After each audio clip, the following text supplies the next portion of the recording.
Come on. You can come in whenever you want. I have Clorox if she needed it. She's upstairs. Oh, okay. Well, she's like Thursday at work. Okay.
Morning. Hey, Keith. How are you? Good. How are you? Can't complain. The lighting in here's terrible. Yeah, you're a little dark back there.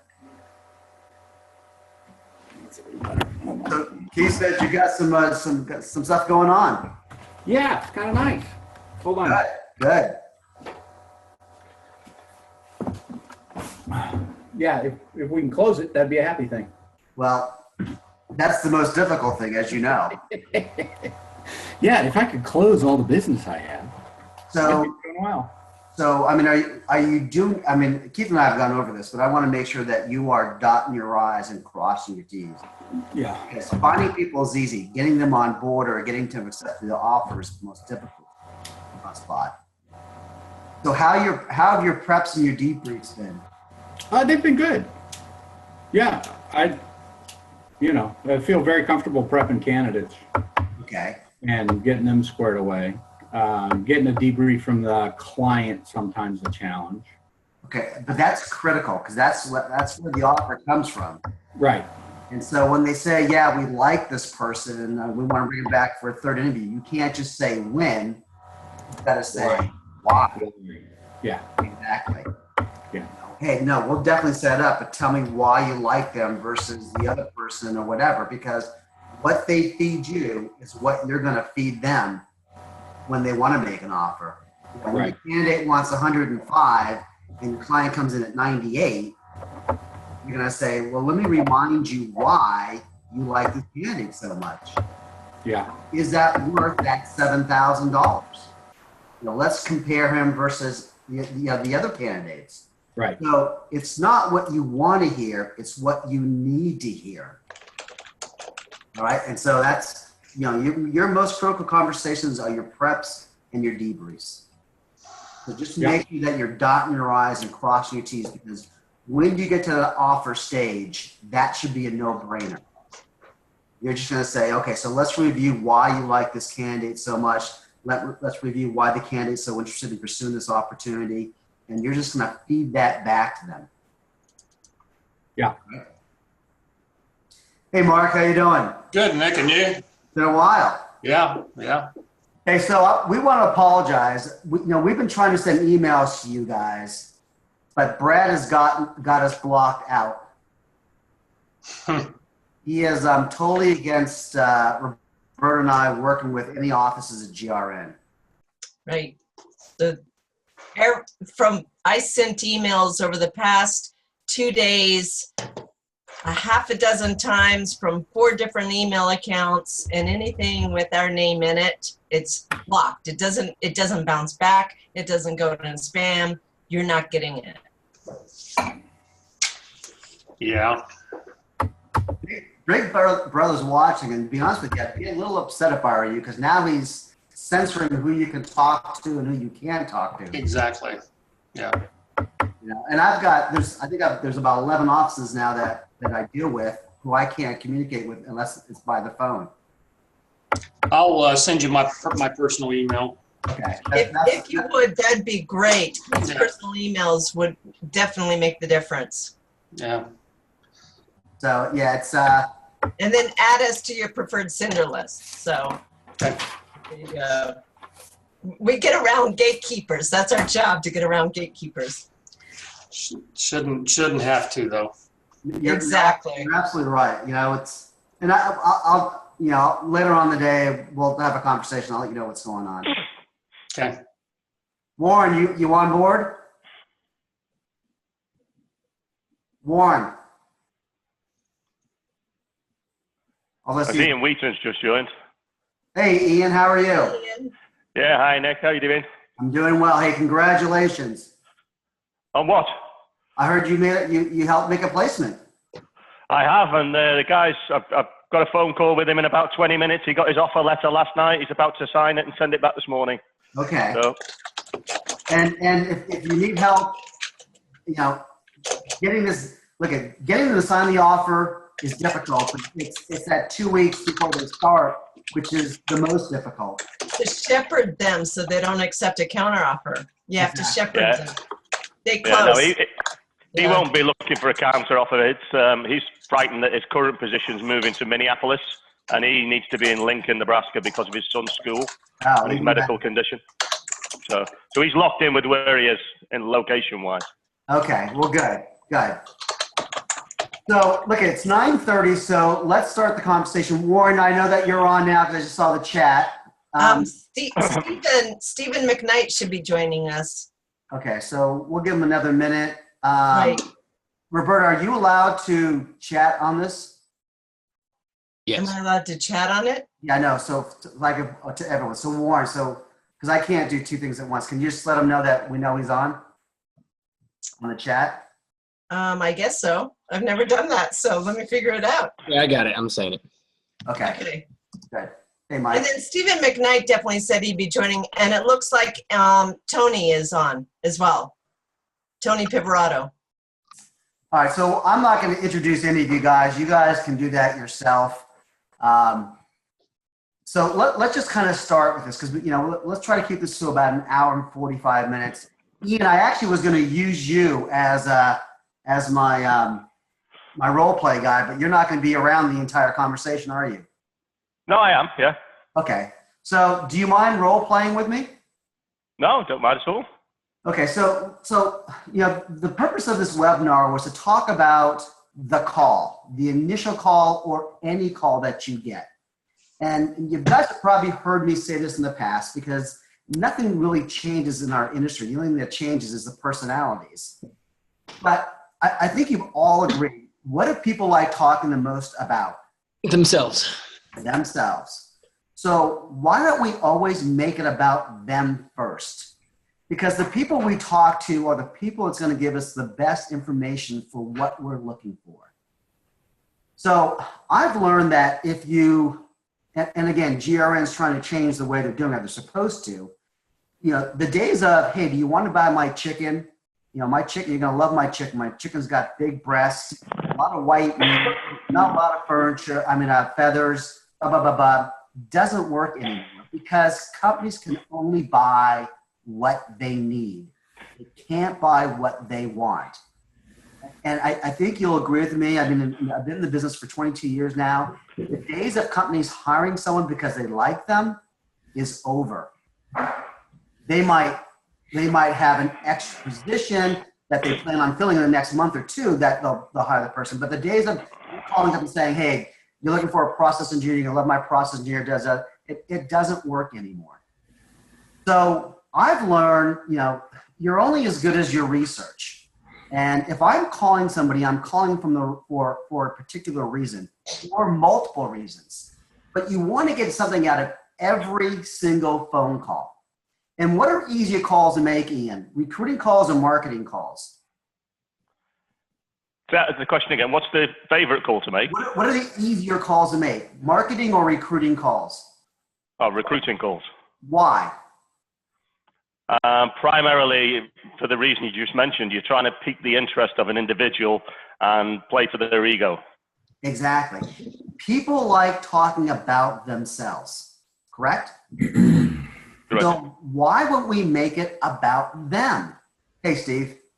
So I've learned that if every call I make is a recruiting call.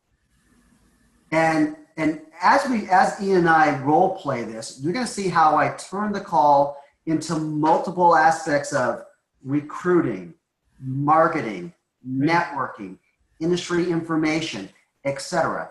So Ian, I don't care if you're a jerk to me right now or if you're a great candidate, because you're going to get both of them when you make these phone calls. But my initial call is, I call Ian up, and this is what I usually say. Hey, Ian, my name's Nick Jolly. I don't believe you and I've ever had the pleasure of speaking before. I'm calling you from a firm called Hadley Jolly Associates. We're an executive search firm based on the East Coast. The reason why I call Ian is my firm's been engaged by a very successful organization to help them fill some key critical positions. And through the course of networking and seeing your profile on LinkedIn, I liked what I read. But I got to admit, everyone looks pretty good on LinkedIn. And with that in mind, I'd be interested in finding out more about you and your background, as well as telling you a lot more about what I'm searching for. But before we get into a lot of details, I was most interested in finding out first on whether or not if you're currently keeping your options open. My options are pretty closed at the moment, Nick. I'm happy where I am, and I'm really a little bit tough for time at the moment. Well, I can understand that. I called you, you didn't call me. But then if you're not keeping your options open, then you're definitely somebody I want to talk to. And let me explain to you why. Because my client has engaged me to find people who are usually gainfully employed and not looking. And if you're going to make a move, you're only going to make a move for all the right reasons. And I've learned the 6 main reasons why people make changes: challenge, advancement, stability, income, recognition, and location. And if you have the opportunity to gain those, wouldn't you want to at least hear about it? I guess, yeah. Well, of course you would, because you're a smart guy. And the best thing about you is you are gainfully employed and you're happy where you're at. So you'd only make a move for those reasons. So you're not actively looking, but you are keeping your options open. So from your LinkedIn profile, I currently see you're at XYZ company. You've been there for 7 years and you are the director of operations. So what does that mean? Because I can talk to 10 of you guys with the same exact title, but you all have different responsibilities. So what are your top 5 responsibilities? My role as director of operations is effectively everything backside of sales. So looking after the finance function, any support functions, making sure that the machine is well greased and is in support of the business strategy and the direction that the business is looking to move. Okay, so you have everything. So you are actually kind of in a minor GM role then. Minor GM with the exception that I don't have sales responsibility. Okay, do you have P&L responsibilities? I have overall P&L responsibility for the operating side. We split out the P&L for sales, stroke business development, stroke account management, and operations.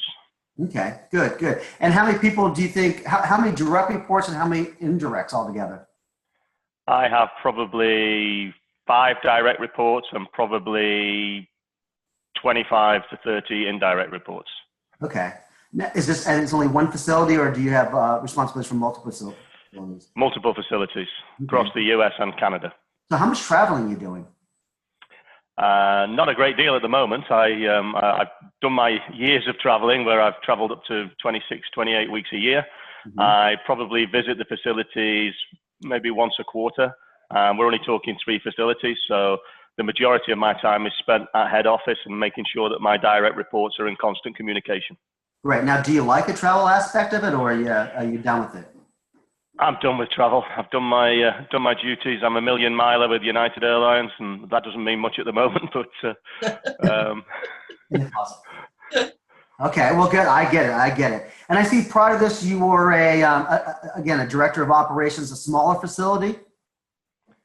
I started at a smaller facility, and I actually started in sales and moved across to operations. I believe there's probably three types of people. One's a salesperson who can never be an operations person. One's an operations person who never understands sales, and one's a hybrid that is extremely rare. So which one are you? I'm the hybrid. You're the hybrid. Okay. All right. And I see your degree. I do not have a degree. You don't have a degree. Okay. So you've actually done pretty well for yourself without a degree then. Yeah, I started with a relatively small family-based business. I was operational in terms of opening up an office for them in the USA. The guys in the next office saw my work ethic and saw how I structured my day and how I went after my clients and business. And they enticed me across with an equity holding and grew the business there from a relatively small amount to a decent sized business over 14 years. Okay. Okay. Good. Good. Let me ask you this question. Would you relocate for the right opportunity? I'm struggling to relocate at the moment because my son's in college in North Texas and my wife wants to be within a driving distance of him. Okay. So wife, how many kids do you have? Just the one. Just the one. Okay. And what year is he in college? He's a junior, so he has one more year, 2 weeks and one more year. Okay. So you're actually stuck for another year then, I take it? I am. Okay. Yeah. And let me ask you this question so I'm not wasting your time. Compensation-wise, what are you accustomed to? You don't have to give me the exact number. Give me an idea of what you're accustomed to. I'm accustomed to a base of around 250 plus performance-based bonus based on the EBIT of the company. Okay. And give me an idea of what give me a percentage. Probably about 25%. So you look at about 300, 310. Okay. Okay. But you're not available to relocate right now. No, sir. Okay.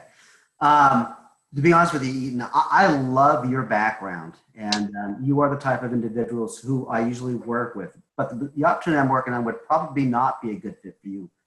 But I would love the opportunity in the future to give you a call when I have that opportunity. I mean, I know you're not actively looking, but like you said, if I had an opportunity, I'm sure you'd want to hear about it. Let me ask you this question, Warren. Do you have an up-to-date resume? I do not have a resume. I haven't had a resume for 28 years. You should always have a resume, and I'll just tell you why. Because you never know when you might get that call. So, and you sound like a guy who likes to be prepared, but again, like I said, you don't know when you're going to get that call. But if you can put one together, I'd love to take a look at it and maybe help you out with it if there's something I can help you with on the resume just to make you look a little more attractive. But, I deal with your level a lot. So again, the opportunity I'm not working on would be a good fit for you. So let me tap your expertise. I mean, you're in charge, you're kind of a GM. How are you guys doing with your hiring right now? I mean, what's been the biggest pain in the butt for you guys to try to fill? We've not really had a challenge with finding the right individuals. We use an internal talent acquisition person. We specifically look at certain industries and certain skill sets. We look at psychometric evaluations. Mm-hmm. We've got profiles against each of the positions in play and profiles of the team. And, we've not struggled with any open positions. We don't currently have any open. Our staff turnover rate is really low. You are the exception to the rule then, and I applaud you for that because it sounds like you have pretty good processes in place. And to be honest with you, I mean, if you can find the individuals yourself, there's really no need to work with search firms. The only time you should ever work with search firms is after you've exhausted all your resources. You look internally, and if you didn't have anyone, you ask your internal personnel, do they know of anyone? Because your best hires, of course, are internal referrals. If that doesn't work, you post it on your website or the boards. And if that doesn't work, you work with recruiters, either internal or external. And to be honest with you, if you're having success doing what you're doing, congratulations. Sometimes, though, we know that recruiting is a full-time job, and if you have an HR do it, they have lots of different responsibilities, and recruiting is just one of them. But it is a full-time position. And if you ever struggle, I mean, I don't know if you have existing relationships with search firms now, But if you do and you're not happy with them and you're open to looking at new relationships, I'd be very interested in telling you a little bit more about who we are and what we do.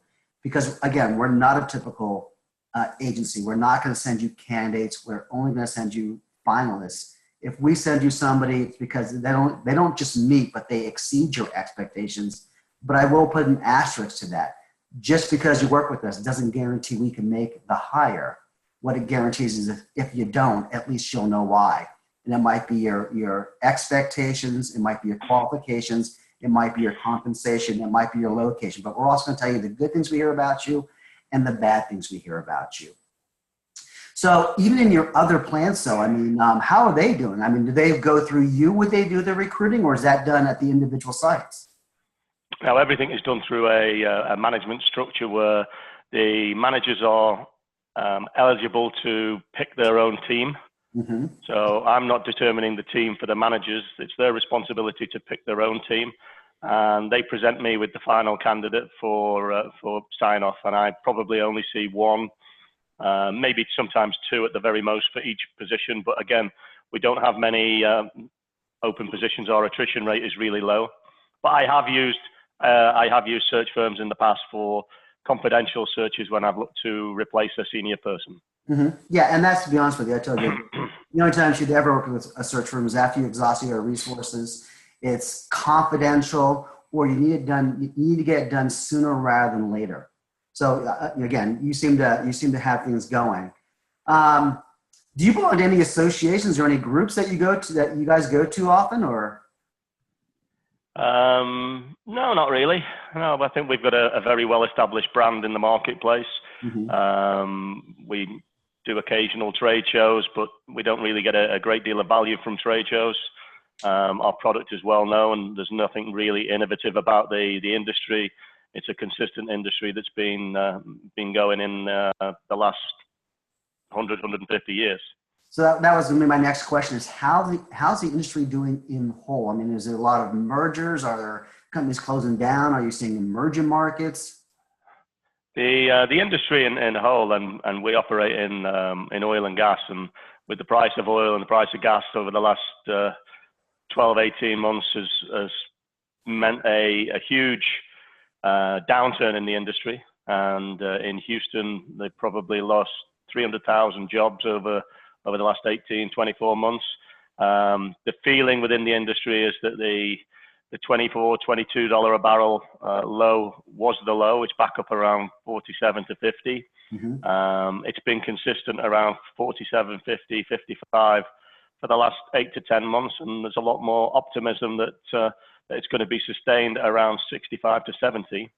But it's not going to get anywhere near the heights of the 140s that it was at, which was a falsely inflated high. Right. So if it gets back to $60 a barrel, I mean, what's that mean? I mean, they're going to be hiring again, or is the industry can it sustain itself where it's at right now?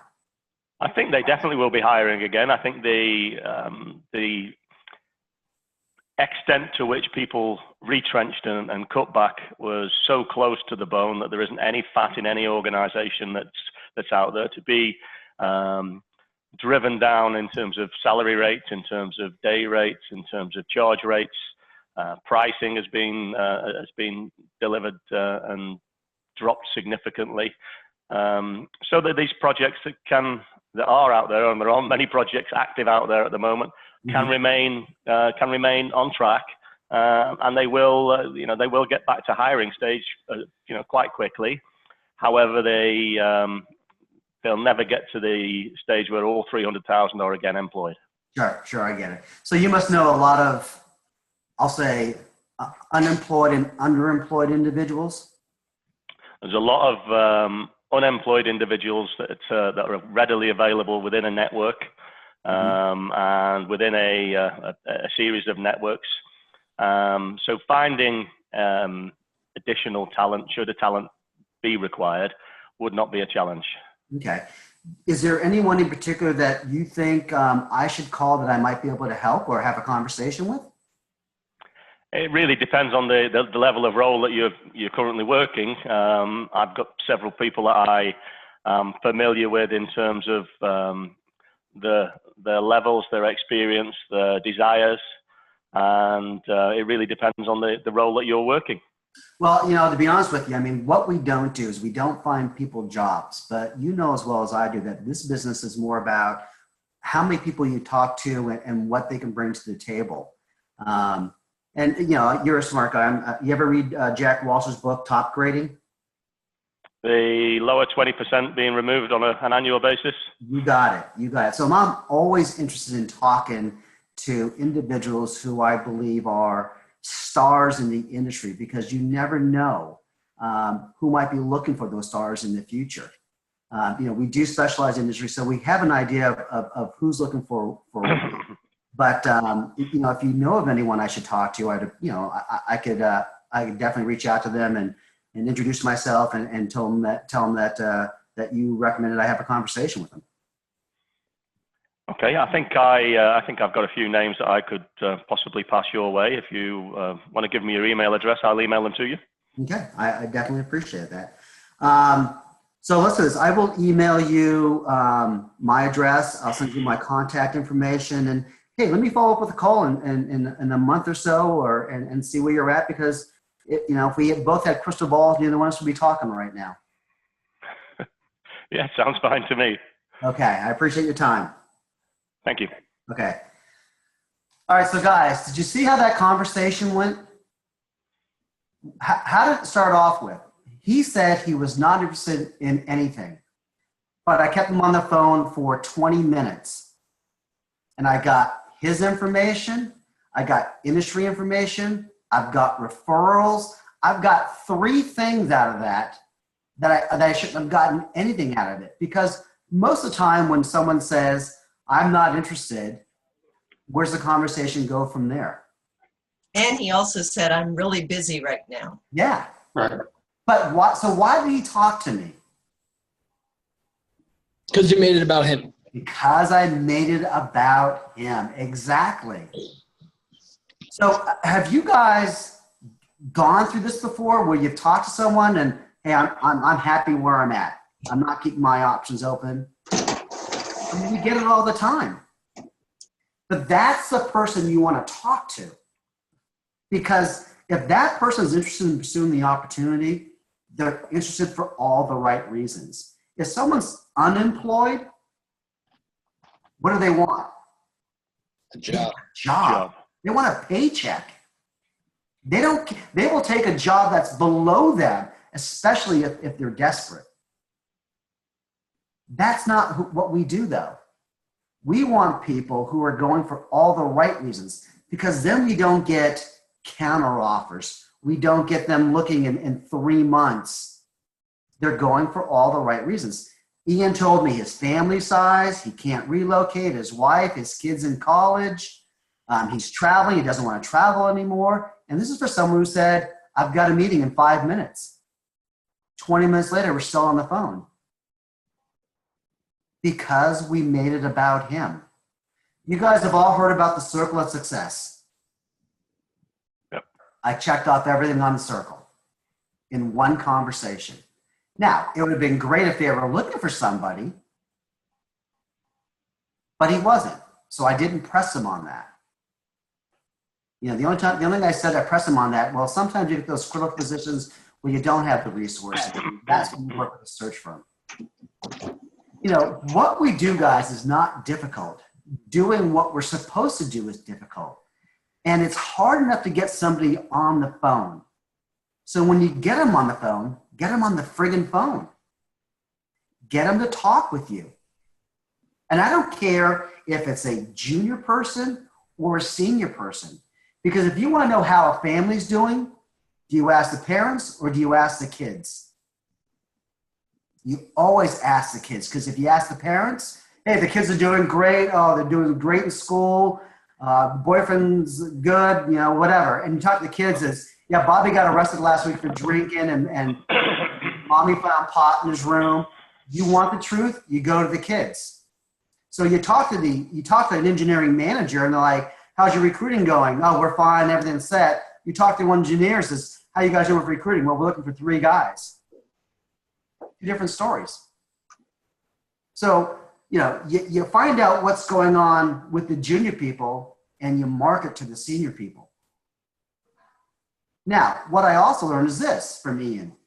He gives his managers the authority to make their own hires. Bingo. So now my marketing list, I got to find an engineering manager. I got to find a manufacturing manager. I got to find a finance manager in those companies and find out what their needs are.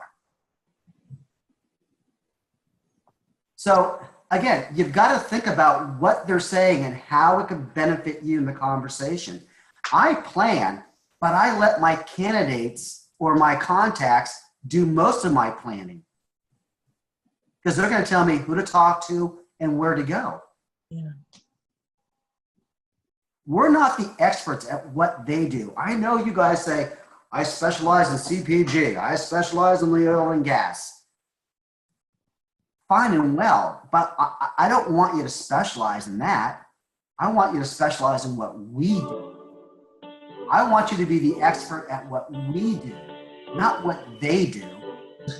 Someone's got us on So when someone says to me, well, what do you know about our industry? I know enough. But more importantly is I know everything about my industry. I don't have to be an expert at finance and accounting. I got to be an expert at recruiting. As long as you truly understand what you're looking for, we can go out there and find them. Because we don't sell jobs, jobs sell themselves. We market opportunities. And Michael, that's what I talked about with Diana yesterday. He said, well, then you do finance, you wouldn't do, what else do you do? I said, well, we're kind of a generalist. We can do it all. And she said, how? And I explained it. And she goes, that makes a lot of sense. Because when companies have you ever market to a company and they say, well, what do you specialize in? What do you guys say? The recruiting process. Recruiting. We specialize in our industry, which is recruiting. They're like, well, what do you mean? Well, you're the expert at what you do. We're the experts at what we do. And I'll give you an example. When your company needs information on law, do you work with 5 or 6 different law firms, or do you work with one? You probably work with one. When you have accounting and finance issue, do you go to 5 or 6 accounting firms, or do you work with one? Well, we are one firm that can handle all your needs because we specialize in what we do. And it's about process. And if I'm dealing with engineers, I talk about process. If I talk to manufacturing, I talk about process. When I talk about operations, I talk about process.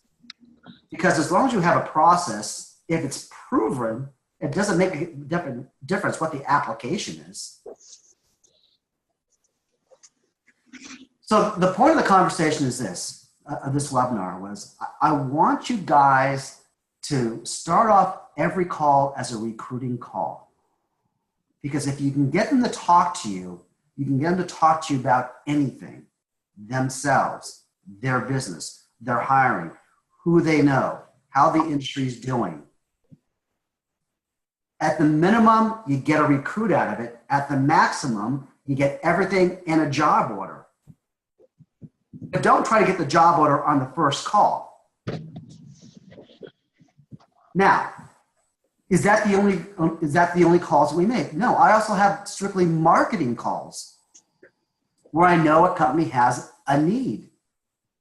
And again, this is more on planning, but we'll do another webinar on that, on how to handle that. But the bottom line is this, you're gonna get most of your searches because you're talking to individuals who have the ability to work with search firms. Because you're talking to the direct manager, director, VP level. Those are the people that can work or have the ability to hire. Make sense? Yeah. Give me some questions. There's got to be questions. Nick, this is Warren. Go through those main reasons that you initially mentioned to him for someone looking at a new opportunity. All right, so think about why people make job changes. And what I've learned is, in 20 years in the business, is there's 6 main ones. Challenge, advancement, stability, income, recognition, and location.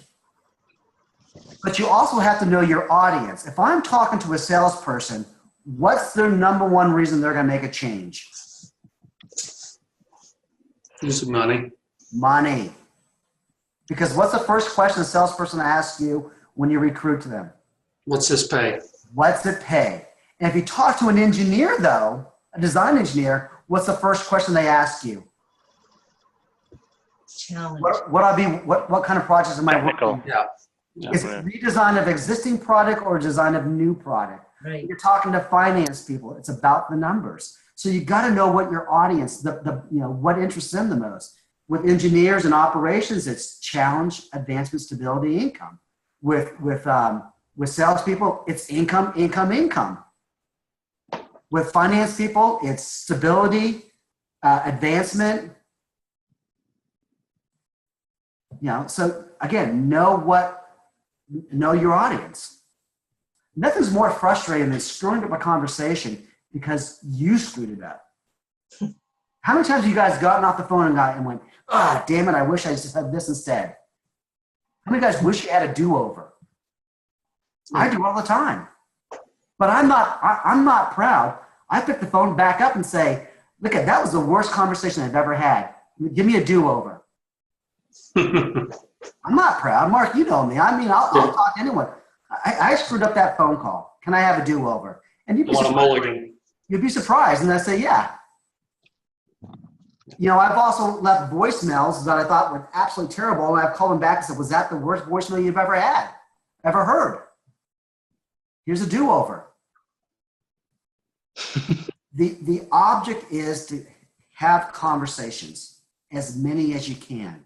Because the more conversations you have, the more money you're going to make. And we all got in this business to make money. We didn't get in this business to help people find jobs. Screw that. You want to do that? Become an HR person and make your $40,000 a year. We got in this business to make $400,000 a year, $500,000 a year, $600,000 a year. And we do that by talking with people. And again, the more people we talk to, the more success we're going to have. Now, you have to have a plan to do that, and you got to be well planned. Again, that's a whole different webinar. But you get somebody on the phone, get somebody on the phone. And the way you're going to keep them on the phone is make it about them. And Can then you make give an it about- example of like a voicemail, or would you not leave a voicemail, or? Yeah, I do sometimes. And I told Mikey this, and I told a few people. I mean, I'm not blowing my own horn or anything like that, but I say, hey, my name's Nick Jolly, and I spell it out, and I says, look me up on LinkedIn. I'd love to have a conversation with you. And then within the next day or two, what do you always see on LinkedIn? People checked out your profile. People who checked out your profile. So I know they got the voicemail, and then, boom, I got them. It's like when I come home and give Dorothy 2 aspirins, and she says, what's this for? And I say, your headache. She says, I don't have a headache. I'm like, aha, caught you. Mark, you got that one. Yeah, I did. All right, I caught you. You were interested. So, guys, I mean, you all got pretty impressive LinkedIn profiles. Use it as a tool. Hey, pull me up on LinkedIn. I specialize in the industry. I've been in your industry. I know what you do. Let's have a conversation. Nick, one thing I learned from you is you never tell them enough to make a decision not to call you. You say, hey, here's who I am. I want, check me out. I want to talk to you. And what I don't do, guys, is I don't, you're absolutely right, Mark. I don't give them a reason not to call me back. A lot of times we get this. I think you guys are trained this way. Hey, I specialize in the industry and I'm looking for this type of person. I'm interested in talking to you. Well, if they're not keeping their options open, are they going to call you? No. Or if you go over the entire job description, they have no reason to call you because they know exactly what you're going to talk about. I want to leave it as nebulous as possible. I want just to create an itch that they have to scratch. That's all I want. Hey, Nick Jolly calling from Hadley Jones Associates, executive search firm. Pull me up on LinkedIn. Love to have a conversation with you. Leave my phone number. Guys, if your LinkedIn is not impressive, make it impressive, because everyone looks good on paper. It doesn't have, 90% of the resumes we get, people lying on them. Mikey, and Ian, you've been in the business for a while, just kind of on the other side. Mikey, you're kind of new to the business, but you can make it look like you've helped hundreds of people because you've talked to hundreds of people. Now, if they've got anything out of your conversation, you have helped hundreds of people. You're not lying, you're just not telling the whole truth. It's mostly true. But the only guarantee we can make is this. Hey, don't waste my time, and I won't waste your time. And if you got a reason for calling, call. We can only help people. We can only help companies. The only way we hurt companies is by taking the people out of them. But if we're taking them out, it's because somebody has a better opportunity. And you can't fault them for that. And Roberta knows this. I mean, I had a cease and desist letter from Helix Technology in Mansfield, Massachusetts, 17 years ago. I got a letter from the lawyer that says I'm no longer allowed to call in that company because I recruited them. My recruitment out. So I called up and kind of laughed at him. I talked to the HR person, and I said, look, the reason why I'm not stealing anybody from you, I'm just presenting opportunities. And she says, well, I don't want you to do that anymore. How can we stop you from doing it? I said, hire me. I said, because I would never recruit out a client. Right. She said, well, what is that? What makes a client? I said, 2 searches a year. I placed like 10 people there. We can only help companies, and we can only help individuals.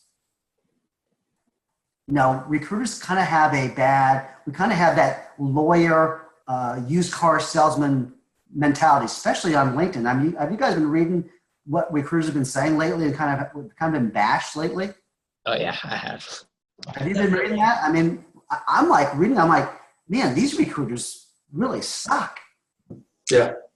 And there's a lot of bad press out there. And I'm starting to write articles just kind of defending what a good recruiter should do or why you should work with the recruiters. But I feel like the whole industry is being attacked right now.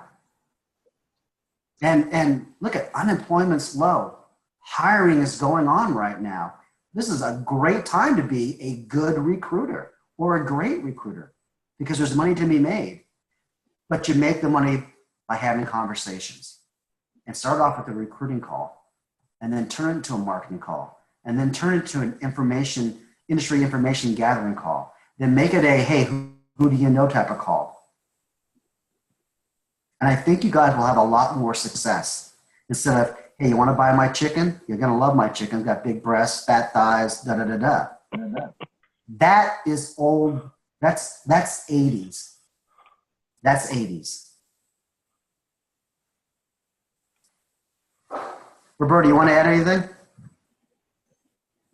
I'm interested in what other people are thinking or their questions, or there have to be questions. Well, I give my 2 cents. I'm just kind of pissed off. I've been trying to sell chicken for 3 months. And, even with the conversation that I had with a few people yesterday, I'm giving way too much information on, I'm giving my, 20-second elevator speech of my QCC through voicemail with very, very little, if any, return on a phone call.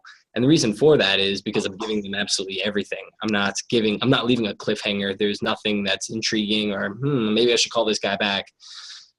So I think finding the right balance of that, not just, my name is Mike, call me. That's probably the other end of the spectrum, but a happy medium will be very productive. So I think that's a really good takeaway for myself. So Steve and Ian and Michael, I leave this voicemail an awful lot. Nick Jolly, Hadley Jolly Associates. Love to have a conversation with you. I'm executive. I work in an executive search firm. We can make it personal or professional. I'll let you decide. I leave that one a lot. It could be personal or professional. I'll let you decide. Percent-wise, do you know if you make 50 phone calls, how many calls are you getting back? I get a lot of calls back. I do get a lot of calls. That's why I don't have to make a lot of calls, Mike. It's a relative number, though. You're talking about 10 calls back. Sorry. I probably don't make 50 phone calls a week. How's that?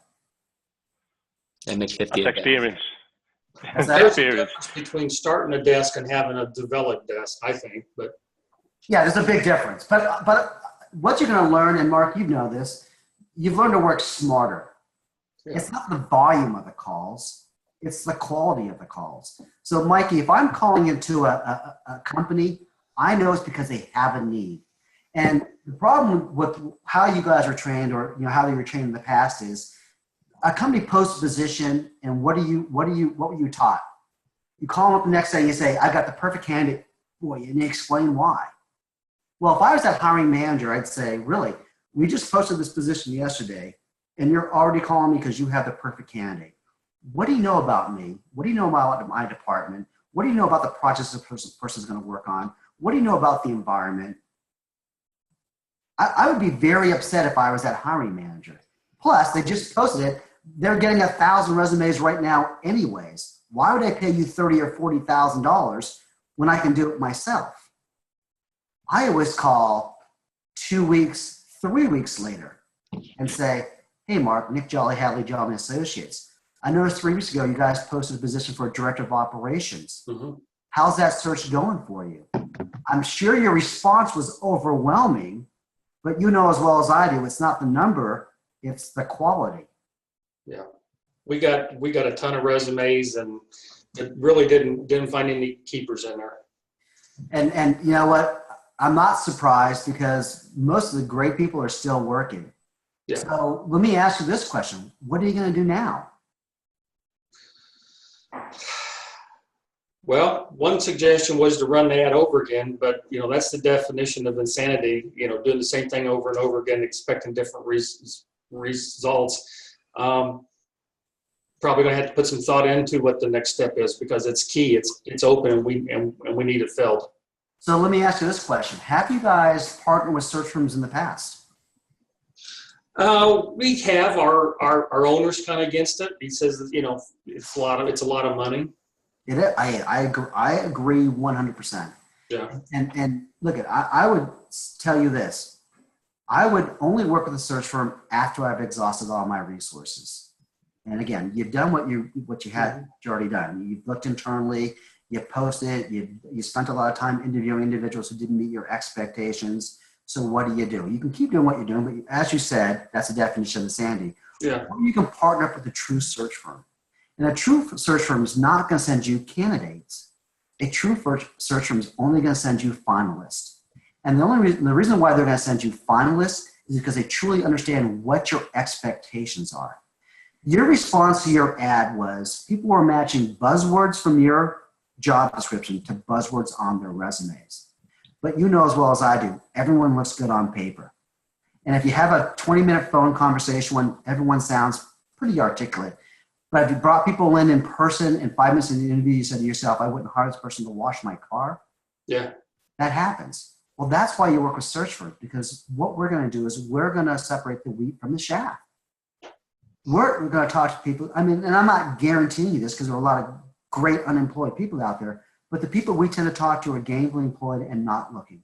And what we don't do is sell jobs. Jobs sell themselves. We market opportunity. And the way we market opportunity is by truly understanding who you are, what your expectations are, where you see this person, 2 years from now, what you expect them to accomplish the first 90 days to 6 months on the job, what are the biggest obstacles they're going to have to overcome, and of course, compensation, because we don't want to waste your time by having you fall in love with someone you can't afford. So we're going out there and we're tapping the shoulders of individuals and marketing an opportunity, not selling jobs. Jobs sell themselves. And you can work with search firms and they say they're search firms, but what happens is you send them the job description, you might give them a 15 minutes of your time, and in 2 days you've got 10 candidates. And what they did was a database dump on you. So they went to their database, they put in the important buzzwords, and they got a bunch of resumes and they sent them to you. They didn't do any search. A good search takes 2 or 3 weeks to find those 3 or 4 candidates. And I know time is critical. So why would you waste your time talking to candidates and not to finalists? That's kind of what we've done here is we've just kept doing a data dump or putting an ad out there and we get there and it's just a bunch of trash, so we start over again. That's what, Yeah, and you can and don't get me wrong, Mark, you could always make a hire. yeah, Just, are you making the best hire? right. Critical, you want to make the best hire, not make a hire. So again, I don't know if this is a type of service you're looking for, but it's what we provide. And and our cost is not any different from any other agency. We're the same as most of them. Mhm. The difference is it's about results and not about effort. Yeah. That was good. Are we recording this? And yes, we are recording. And also, another point that I often make is why waste your time with people who aren't really committed to making that job change? Why waste your time with tire kickers? They're just out kicking tires, but they're really not going to make the leap. You want to be able to have a search firm eliminate those, because your time is money. And talking about spending money and money costs and the time involved in flying someone in for an interview, you really want to make sure that they are definitely committed to making that change and understanding the reasons why they're going to make that change. So if you like them, you can hit those hot buttons and really reel them in. And that's what I've been seeing a lot lately. I got a job at a facility. It was a quality job. When I had talked to them, it was like, oh no, we put out an ad. We've got a lot of responses. We're very good.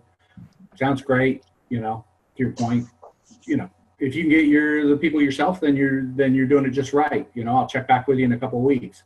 Check back in a couple of weeks, and they're like, no, we've got a finalist coming in. It's all squared away. We like him. It's great. And then I check back 2 weeks later. It's like, yeah, we offered him the job, but he didn't take it. Right.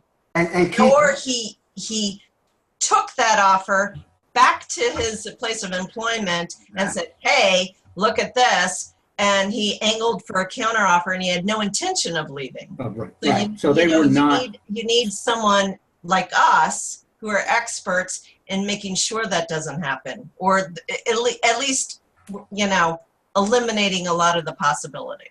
Exactly. and guys, the most powerful question you can ask is why? Why? Why didn't he accept it? Why are you not interested in pursuing the opportunity? Why would you keep doing what you're doing if it's not working? That is a powerful question. Why do you like the candidate? Why don't you like the candidate? Right. Because I don't care what your title is or how much money you make. Once time is gone, you can't order it back and you can't buy it back. So the guarantee we make is this: I'm not going to waste your time. And that's a powerful tool. Keith, you went through, or they went through a process where they wasted a lot of people's time because they made an offer that wasn't accepted. My first question was, well, why wasn't it accepted? Mm-hmm. Do you know why? Do I know? No. No, I would say to them, Yeah. you know why? And they're like, well, yeah, because whatever. Well, if you could have, do you still want that person? Or did you, if he came back to you and said, well, why wouldn't you want to work with a search firm who would have told you that before? And we could have overcome that before it happened. Right. We can be the good guys and we can be the bad guys.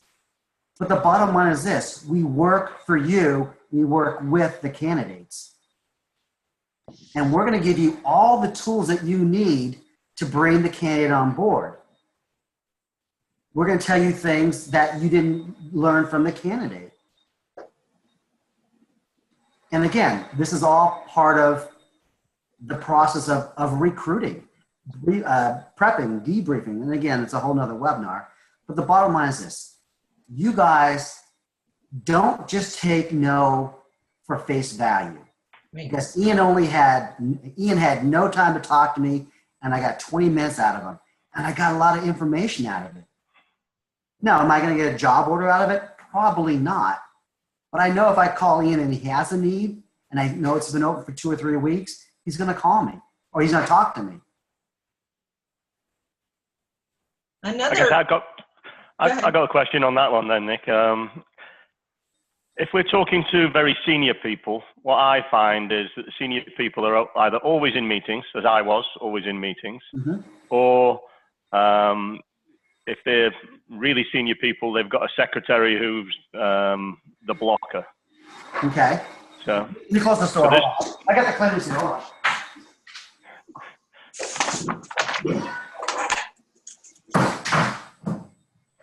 Go ahead. So I guess there's two questions in that. Firstly, how do you get past the secretary? And firstly, or secondly, how do you actually get hold of people on the phone? Okay, so it's funny that you just mentioned that, because Mike and I might be working on, and Roberta might be working on a position with a company on the East Coast, and we're dealing with the CEO. And when do you get a hold of CEOs? Before and after hours. 7:30 in the morning or 6:30 at night, because they're always at their desks. And guess who's not there? The secretary. Your secretary. You will have the best conversations at 7:30 in the morning or 6:30 at night with senior level people, because there's no gatekeeper there, Ian. Yeah. There's no gatekeeper there.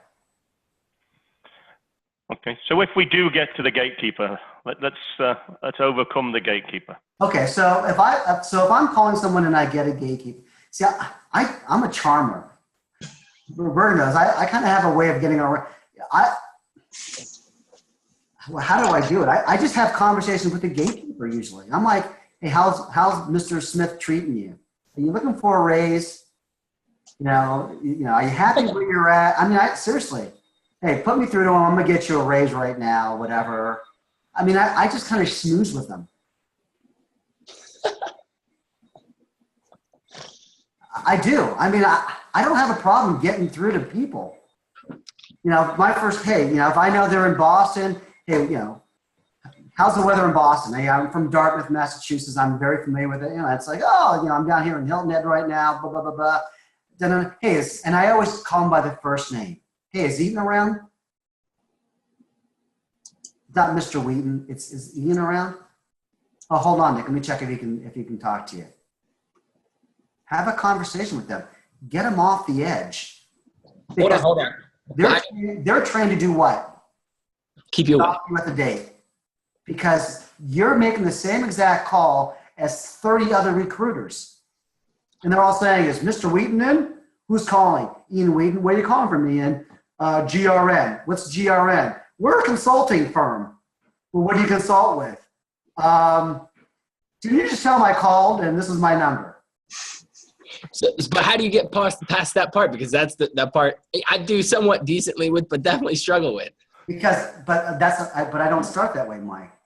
It's like Ian Wheaton's office. Hi, who am I speaking with? Debbie. Hey, Deb. Nick Jolly, how are you? Great. Hey, Deb, how's the weather there? Get them off their normal routine. Because you get someone off their routine, and what do? They turn into a normal person. Yeah, I mean, I do all that, but essentially it's got to evoke to the, hey, is John available? Yeah, what's this in regards to? Yeah, but you sound like a 14-year-old. Mike, when your balls drop, then you talk like a 14-year-old with a full set of hair, at least. Yeah, you don't cover a head like this with hair. Yeah, you wax it. Grass doesn't grow on a busy street, does it? Nick? That's right. Grass don't grow on the busy street. Anyways. you know, oftentimes also these administrative assistants, they have to take a lunch. They have a lunch hour. So if you call during the lunch hour, there's someone temporarily half an hour filling in for them who that's not really their job. Call then. Take advantage of the inexpertise of someone just answering the phones and who isn't as knowledgeable, or you go around altogether. You go you find a name in the company from Monster, Career Builder, whatever. It's not even someone you want to talk to, but it's a name, and you get in through that name where they don't have a gatekeeper, and then you say, I must have, the receptionist must have redirected me. I was really trying to reach, and they say, okay, let me transfer you. And then it's an internal transfer where the person's going to pick up the phone because it's not coming from the outside. Oh, okay. I also got around working in life sciences and biotech, pharmaceuticals, medical device. Gatekeepers are very strong. So you had to have a really credible reason. You needed to know a specific thing. I was actually calling to have a conversation about this drug development process or regulatory issue or what. I mean, you needed to have some really credible thing to talk about where it sounded reasonable to the gatekeeper and they pass you through. Yeah, just to kind of balance off that and relate it to CPG, I say, oh, it's in regards to the upcoming trade show. Is that a little too kind of? That sounds like a vendor. Now you sound like a vendor, and they're going to block you. Shit. So it's in regards to. I read that you are developing the next level of packaging that is incredibly innovative. I really wanted to be able to discuss how our company can be of service to you because we might be able to be a part of your supply chain. Or, you have to sound not like just a vendor, but someone of, I really can be of use to you and I need to, let me have that conversation because I think we can, after I've learned about whatever you're doing, we can do what you're trying to do for cheaper. Something like that, as though you're not a true vendor, but you're someone who can really help them. But you have to be able to do a little bit of research to pull that kind of. You're only as good as your plan. And guys, my hat's off to Roberta because she is a great recruiter. I mean, she is great. But so, we've got 5 minutes. So are there any other questions? Steve, how are you doing? Did you get anything out of this? Oh yeah, absolutely. How are you? I'm good. One of the questions a couple of things. I sent you some notes earlier when you were talking about, with another candidate or with a potential client, referrals.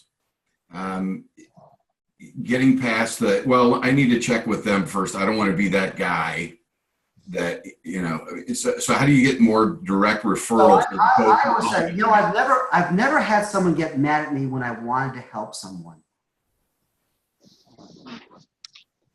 And to be honest with you, I'm not even going to tell you how I got your name because it's irrelevant.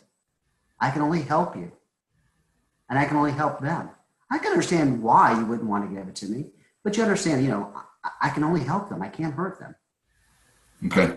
I often say as well that, it's if you're trying to go to them as the middleman, that's a little bit awkward. That can be an awkward situation of why are you approaching with us? Are you trying to get rid of me? I mean, sometimes it's putting them in a bad situation and they don't always think about it that way. So you say, look, that can be an awkward conversation.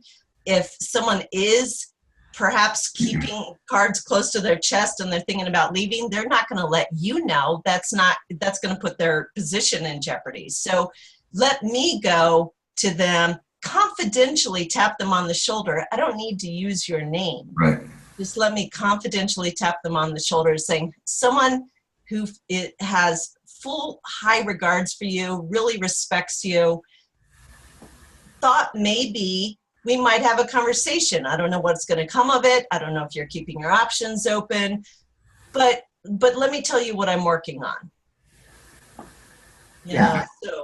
And you'd be surprised. I mean, once you say, look, I'm trying to help people. And again, it's going to be mutually beneficial for both of us, but why wouldn't you want to help them? And you got better things to do to make phone calls to say, hey, do you mind if Nick or Roberta give you a call? We can just do it for you. Yeah. For the most part, I know it's not going to happen anyway. Yeah, they're not going to call these people. They're like, as soon as you hang up the phone, out of sight, out of mind. outside of mine. Ian, anything? Or Warren, anything? No, I think you did a masterful job, and I really appreciate the refresher. Okay, good, good. Ian, anything? No, I've recorded this myself, Nick. So I've got the luxury of a flight to the UK tonight. I've got 9 hours on a plane to listen to this 3 or 4 times and pick up some of them smooth bullets that make it sound less robotic. Yeah, and that's what I don't want you to do. I don't want you to sound like a robot. I want you to have a conversation. Right. And the conversation is not planned. It's planned in your mind if you know what the points you want to hit. And that's why outlines are good, because you can hit those outlines. You're not reading from a script. And nothing's more frustrating when you talk to someone and they say, are you reading from a script? Mm-hmm. No, Yeah. I don't want you guys reading from it. I want you to have conversations. So, I just, one thing that Steve brought up that I think is really valuable for all of you, he said that he had sent you some questions or thoughts of his. Please, if later on something hits you and you have questions or thoughts, or you want to do a follow-up webinar, email us. Let us know what those questions, thoughts are. That's how these become very valuable, because we're hitting really, really, we're going deeper in beyond the surface of what you really need. And just kind of give you guys a background in Roberta and myself. I've been in the industry for 22 years. Roberta's been with me for how long, Roberta? I've been in the industry for 12 years now. So I hired Roberta a long time ago when I was a partner at Management Search Inc. Everything I do, she does, and everything she does, I do, because we were taught a process, and the process was very, very successful. So the only thing that we did was we made it ours. We made it personal to who we are, to our personalities. So if you have a question, call Roberta, call myself, you're probably going to get the same answer.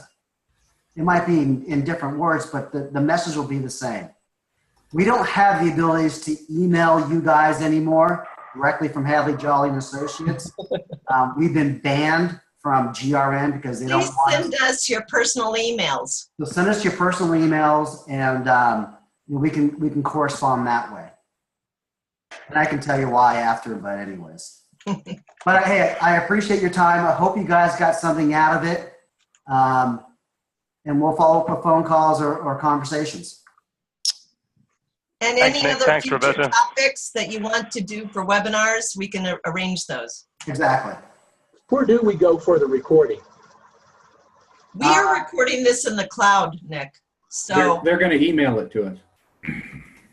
Roberta will do all that. I'm the only agent that's not computer literate. it is being recorded in the cloud. So we'll figure out how you can have access to that. Okay. It's somewhere on the Zoom website. I've just Right. never recorded Right. before, so I didn't know. Right. All right, guys. Have a good day. Thanks, guys. Thank you. Great Thank you. job. Thanks a lot. That's all right. Bye. I know. Roberta, I'll give you a call. Okay. Roberta, stay on.